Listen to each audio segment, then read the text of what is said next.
Alright, so I did say that I was gonna do another one of these videos closer to the end of the year. One, because I thought Playboy Cardi was gonna drop, and two, because this time I wanted to do something a little bit different. Instead of actually talking about all the music that has come out, this whole month. I kind of just want to talk about just the music for the year, really. Now, I will say I am talking more so about songs that I have already discussed in previous episodes. So if I kind of like speed through certain songs, I mean it's really just because I've already talked about it on here, and if you want, you can go back and watch that video. But yeah, like I said, like I do want to mainly just talk about the whole year, and man, has this been a hell of a year, man. Like, this has been a great year in general for music. And I will say, starting this series, like I started it, I feel like at like the right time, right when at least the big event in terms of music actually took place, that being the Kendrick Drake beef. Overall, it gave us one of the biggest songs of the year, and it gave us just like some of the biggest moments of just the whole year in general. And that's an event that I think that obviously is going to go down just in history as being like one of the greatest beefs of all time. But like, the kind of moments that it created too, nothing will compare to the day where in the morning Kendrick dropped 616 in LA. Drake later that night dropped Family Matters, and then like 40, not even 40, like 24 minutes later, I want to say it was, Kendrick Lamar drops Meet the Grams. I didn't have the free time to actually like go about and like listen to it the moment it dropped. I was like out hanging out with some people, and I was at like Chili's or something, and I just saw the notifications like Drake drops Family Matters, Kendrick drops Meet the Grams, and I was like, wait, what is this? I knew that there was something special, and I remember that night so vividly. I came home. I was driving home, actually. I was driving home. I was listening to Family Matters. At first I liked it, and then when I get home, I play Meet the Grams, and just that's one of the greatest. I think that genuinely is like the greatest like diss track ever made. And I know, and granted, I will say this, you cannot go out and listen to that song like a normal song. If you listen to that song just casually, you're driving in your car and all you hear is Meet the Grams, there's something wrong in the air if that is what's happening. And then of course, like a day or two after that, then comes the song that has just been playing nonstop the whole year. And I'm not gonna lie to you, when I first heard Not Like Us, I initially thought like, oh, this is probably going to be my least favorite out of the batch. But over time, it has warmed up to me, obviously. And, while remaining on the topic of the beef, I was debating as well, like, with this video talking about like, oh, who gets like an MVP slot? Who gets the MVP slot?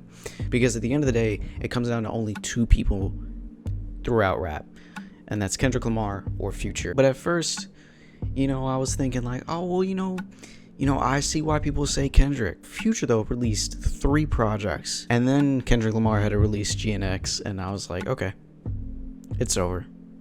I know who the MVP of the year is. I don't think 2025 will be anywhere near as good as what 2024 was, and I think right out the gate we're probably headed into an interesting direction where, Kendrick Lamar is going to be performing at the Super Bowl, and then right after that he starts his GNX tour. And if I really wanted to, I really could talk about just the beef the entire video. And at the end of the day, there's other people that give us some really big highlights, and I guess kind of to go into some albums that were kind of highlights throughout the year. I mean, when I talk about artists that gave us some amazing projects throughout the year, I mean, there has been some amazing projects. There's been several stinkers, but there's some amazing projects too. And one of the best projects I feel like to come out, at the beginning of the year, and not just the beginning of the year, but just this year in general, would be Blue Lips by Schoolboy Q. And to me, the album is not necessarily my favorite Schoolboy Q album.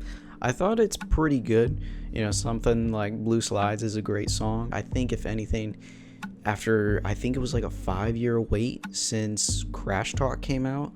I mean, that was a great. I mean, it's a great album to come back from. And granted, I haven't heard all of Schoolboy Q's albums, but I feel like this is definitely one of his best ones. I think I prefer Blank Face LP. And yeah, you know, some other albums that did come out throughout the year that I really did enjoy, you know, and I did talk about was, you know, Denzel Curry with King and the Mistress South Volume 2. It actually does kind of say a lot when I do buy the album on vinyl. But yeah, I'm a big fan of Denzel Curry.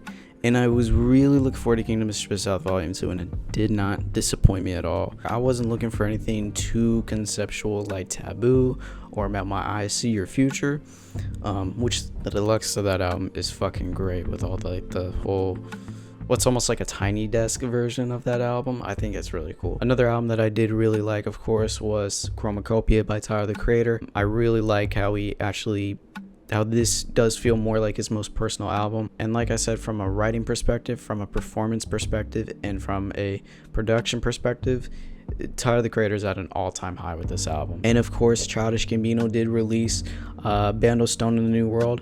I'm not going to talk about Ada Vista because I don't consider that to be a 2024 album. I consider that to be more of a still 2020 because that's when 3/15/20 came out. And technically, yes, I will say Ada Vista I think is a better project than Bando Stone, but I still really like Bando Stone. It's one of my most played albums of the year, and it was a great farewell to the whole Childish Gambino persona. And Bando Stone in the New World actually gave me some of my favorite Childish Gambino songs, period.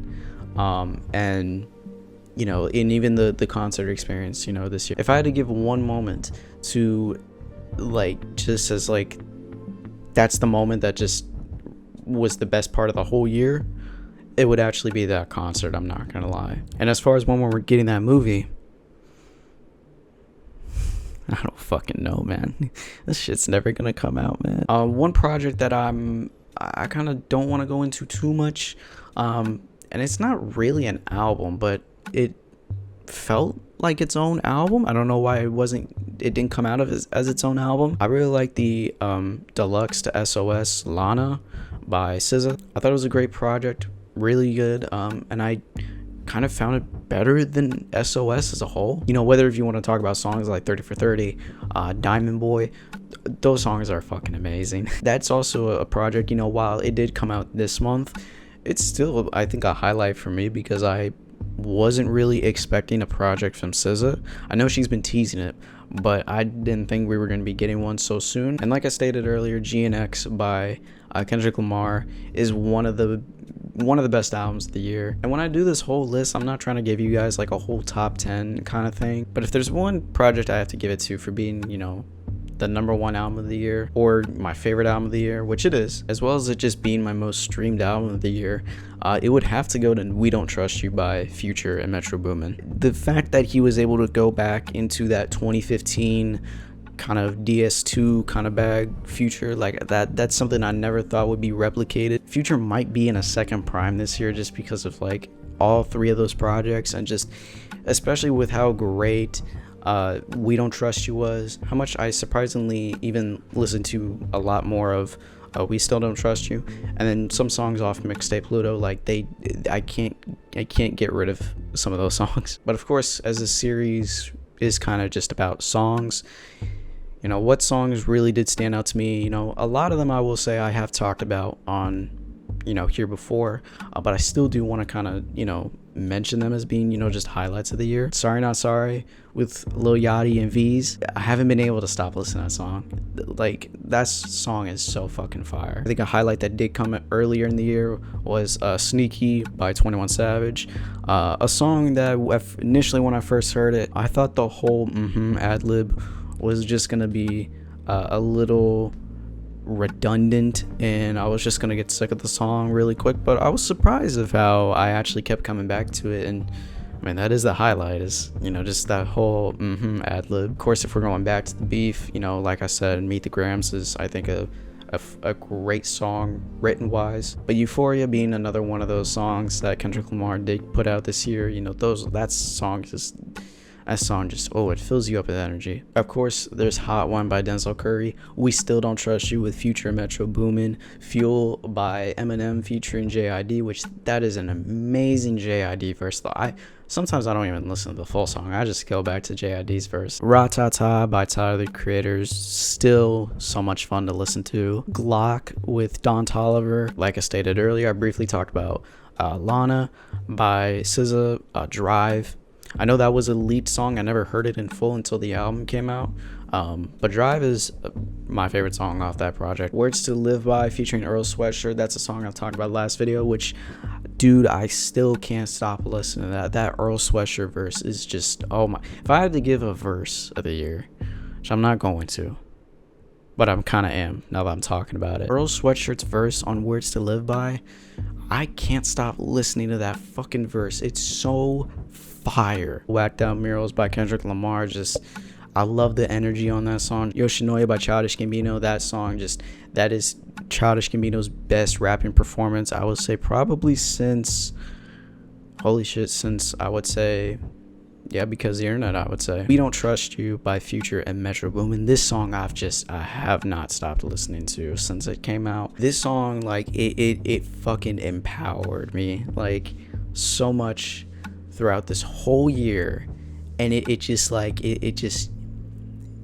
gave me, it felt like a big, like, fuck you to all the, like, the bad shit that has happened this whole year to me. It fills me up with so much energy, so much confidence, so much just, like, I said it earlier, I said it last video, I don't really like the phrase I'm him like that. This song, it gives me, like, the biggest, like, I'm him kind of energy that I needed throughout this year. Of course, a song that I was listening to quite a lot this year, and it's not on streaming services yet, but Evil Jordan by Playboi Carti. Out of all the singles he's released this year, it's got to be my favorite. It's not my favorite out of all the singles he's released for this rollout, Hood by Air still being my favorite, but Evil Jordan, you know, I loved the beat when I first heard it in the snippet when he posted it, and then just, you know, hearing it all played out through the song. It's very short, it's very sweet, and it's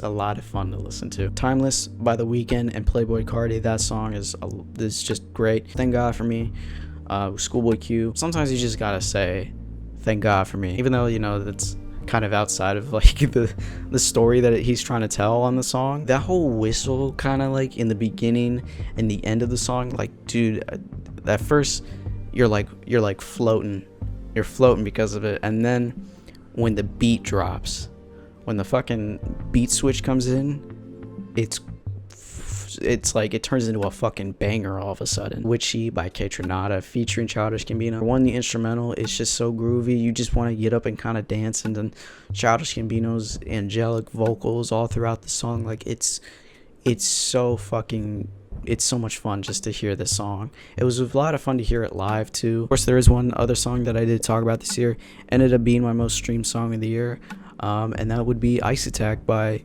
Future and Metro Boomin. That first part where it's the snippet that I think was called Too Obsessed. Sometimes I even just go back and I listen to that, but, like, then it feels more complete when you get to that beat switch. And I feel like I do kind of talk about this, like, every video, but I do still want to talk about it, at least as far as new music coming out for 2025. What hopes do I have? You know, I would still like to see what Future does in 2025. I really need Lil Uzi Vert to drop something in 2025. I need him to redeem himself from Eternal Take 2. Of course, Playboi Carti. Yo, you said 2024 music, bitch. We're heading into 2025. I know there's talks of Kendrick Lamar dropping a second project after GNX. I don't think that will happen. I don't, but it will not. I won't be that surprised if it does happen. JID. Bro, you and Metro are working on the album. Where the fuck is it? I need that shit. The Weeknd, I know, is dropping Hurry Up Tomorrow in January. Of course, I am looking forward to new Young Thug music. Even though this is pretty much his worst year for music, Kanye West, I'm hoping that with Bully, he is going to be dropping something a lot better than Vultures 1 and 2. A$AP Rocky with Don't Be Dumb, that is another project that has been teased heavily. I think finally, last person I kind of am interested in hearing music from, I would say, is Travis Scott. And as far as like another Travis Scott album goes, I don't know where he would go with a new album. And then lastly, I do kind of want to take a moment to just thank you all for watching this series. This series has done a lot better than what I thought it was going to do. I only really do these because like I don't have any like friends that are into music as much as I am, or at least the same genre that I'm into. So that's kind of my way of kind of letting it all out. Not even just this series, but just like throughout the channel in general. You know, I did state earlier, this has been a really shitty year for me. I've been through a lot, and one thing that has kept me a little grounded has just been focusing on videos here, putting them out, and, you know, trying to, you know, put out like, you know, content that not just you guys enjoy, but just that I enjoy in general. I know there's several of my friends out there who do watch these videos, you know, just regardless of if they're into the subject matter or not, and it means a lot to me, and I really do appreciate it. I'm thankful for just all the love that I've gotten, especially on the Red One video. I'm really proud of that video too. But yeah, I'm excited for the next year. I'm excited for this fucking year to be over. For those of you who have subscribed this year, for those of you who have watched these videos, it does mean the world to me. And yes, I know I'm kind of gonna be stealing somebody's quote here, but hey, may the tears I shed in 2024 lube the cheeks I clap in 2025. What do you think of this boner I got? One look at her and I'm off.